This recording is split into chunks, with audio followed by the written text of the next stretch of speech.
Right to work, practice law WO license. Now let us take another right. Take your right to work. Contract you time and labor and life as you see fit. Your right to work is protected by the First Amendment of the Constitution.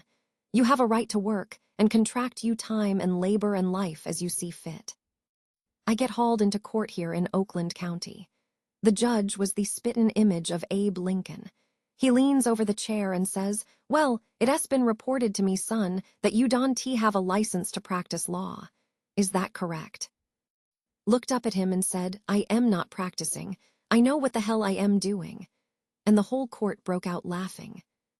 That's pretty good. I like somebody with a sense of humor. But that doesn't change anything, son. You have to have a license to practice law. I said, "Your Honor, I am an unenfranchised common law freeman. I live at the common law. I am not a participant in any tontine schemes and limited liability on a joint venture for profit with an insurable interest requiring me to participate in these corporate Ponzi schemes. I am just a little Joe from Kokomo. I live on the block. I live at the common law. I have a right to work and contract my labor, my time, and my skill, and my life as I see fit, not as some third-party arbitrary and capricious bar association sees fit." 30. I said, "Your Honor, the state of Michigan arbitrarily and erroneously converted my right to work into a privilege and issued a license and a fee for it.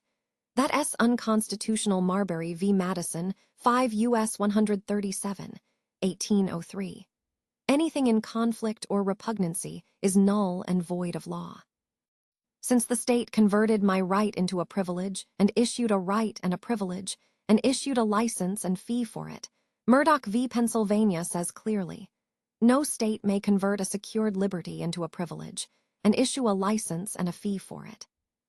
And if they do, Shuttlesworth v. City of Birmingham, 373 U.S. 262 says I may ignore the license and fee and engage in the right with impunity. That means you can punish me.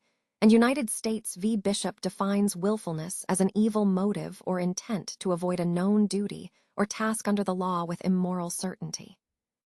I submit, Your Honor, I couldn't have done an evil task because I was totally following the Constitution and the U.S. Supreme Court.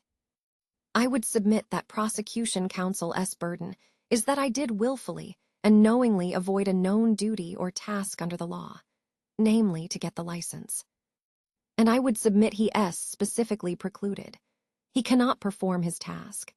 Therefore, I motion to dismiss with prejudice for failure to claim a cause of action for which relief may be granted, and I would like to collect my costs and fees for having to defend this frivolous and spurious complaint."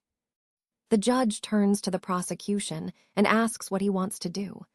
The prosecution, being overwhelmed, simply dismissed the case. Since then, every time I see some little person get jammed, I am out there flippin' that wrench. I flip that wrench on them so good that usually they just back off.